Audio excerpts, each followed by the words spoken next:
Et on peut dire qu'une nouvelle ère s'ouvre pour Québec solidaire. Sol Zanetti prend la relève de Gabriel Nadeau-Dubois comme co-porte-parole et Ruba Gazal sera la candidate du parti au poste de première ministre. Alors, Alain, la députée de Mercier a profité de son discours pour attaquer le Parti québécois. 96 %, c'est l'appui qu'a obtenu Ruba Gazal pour être candidate comme première ministre. C'est elle qui va mener les troupes solidaires lors de la prochaine campagne, qui va participer aux différents débats. Et aujourd'hui, dans son discours, elle a attaqué de front le chef du Parti québécois, que vous allez entendre également sur la souveraineté. Écoutez. Quand j'entends le Parti québécois aujourd'hui, je cherche cette volonté d'inclusion qui était portée par Gérald Godin, par Camille Lorrain, par René Lévesque. Cette volonté d'accueillir ces gens-là qui viennent d'ailleurs, je ne la vois pas au Parti québécois. J'entends Paul Saint-Pierre Plamondon parler d'immigration et je vois se bâtir un camp du oui qui exclut.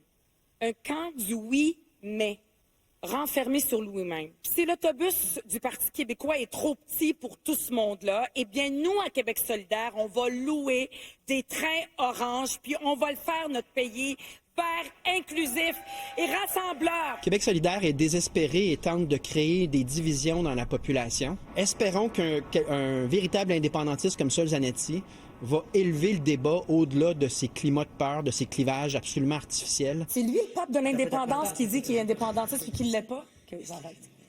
Dans son discours comme nouveau co-porte-parole, Sol Zanetti hier a dit qu'il appuyait la souveraineté des nations autochtones. Ça veut dire, c'est une revendication traditionnelle. Les nations autochtones veulent la partition du territoire québécois. Il a dû s'expliquer aujourd'hui.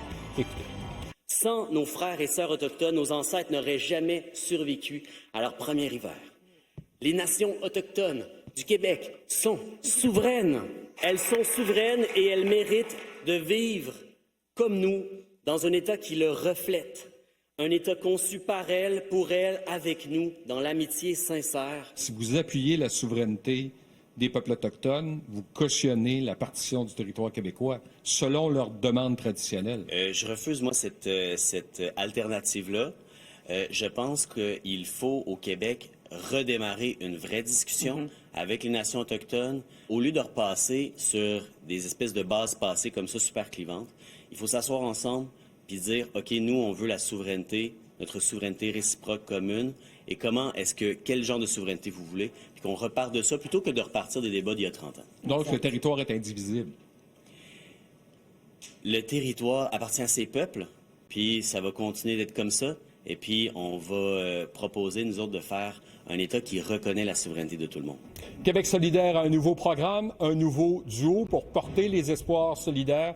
On verra ce que ça donnera le 5 octobre 2026. Merci, Alain. Il n'y a pas de quoi.